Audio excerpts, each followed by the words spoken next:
Throughout railway history, there have always been engineers and designers who want to make their locomotives the fastest in the world, and in the 1930s, nowhere was this more evident than in Britain. Throughout the late 1930s, both the LNER and LMS competed to produce the fastest steam locomotive with their streamlined A4 and Coronation class locomotives, eventually ending with Mallard's record-breaking run of 126 miles per hour on the 3rd of July 1938.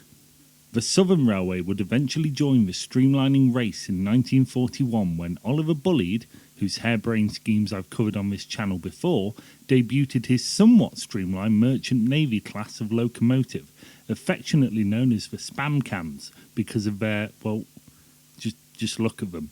However, throughout all of these efforts to make locomotives faster, it appeared that the Great Western Railway was not interested in any attempt of streamlining. Sticking to their guns, City of Truro had hit 100 miles per hour first, and wait, what's that ringing? Why, it's the phone of correction. Bear with me. It's all dusty. Ahoy hoy. What do you mean that the Great Western tried streamlining in 1935? What do you mean that... Oh, Lord Nelson's trousers. That's a torpedo.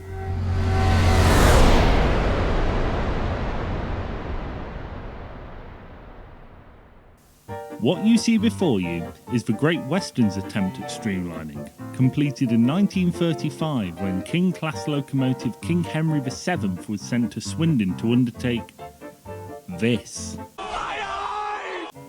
Completed in the same year as Mallard, but with evidently nowhere near the effort, it was adorned with a bullet-shaped smokebox door, chimney buttresses, continued splashes, a straight nameplate and running board, and a V-shaped cab. This was done more for a promotional purpose to compete directly with Gresley's A4s rather than any actual speed benefits, and came as an idea from the Great Western's marketing team rather than any engineer, certainly not Charles Collett, who designed the class itself. This lack of effort to streamline by the Great Western was not through lack of experience, as they had introduced their own streamlined diesel railcars in 1933, which showed their understanding for aerodynamics. Entering service in 1935, it reportedly was to undertake the railway speed record, which had only a few months before been officially set at 100 miles per hour by Flying Scotsman. However, it appears this attempt did not take place, as whilst the Kings were good for 80 mph plus workings, the streamlining effort did little to actually improve the speed. Despite a number of media appearances in 1935, little came of the King's streamlining with, wait, that's not a King class, that's a Castle. In March 1935, at the same time as King Henry VII, Castle-class locomotive Manorbier Castle was also at Swindon receiving the same streamlining treatment. Both locomotives surprisingly carried their modifications for a number of years, with Manorbier Castle reverting back to its original design in 1940, and King Henry reverting back prior to January 1943, all except for its V-shaped cab, which stayed with the locomotive into its British Rail days, eventually being reverted back to the standard design in 1953.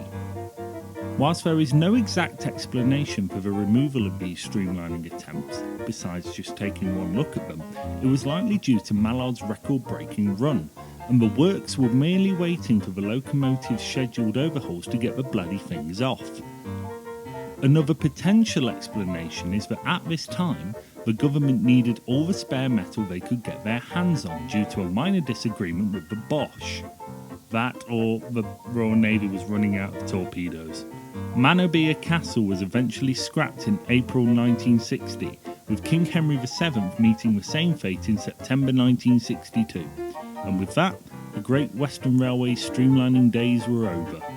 Thank you for watching, and make sure to subscribe so that you don't miss future videos.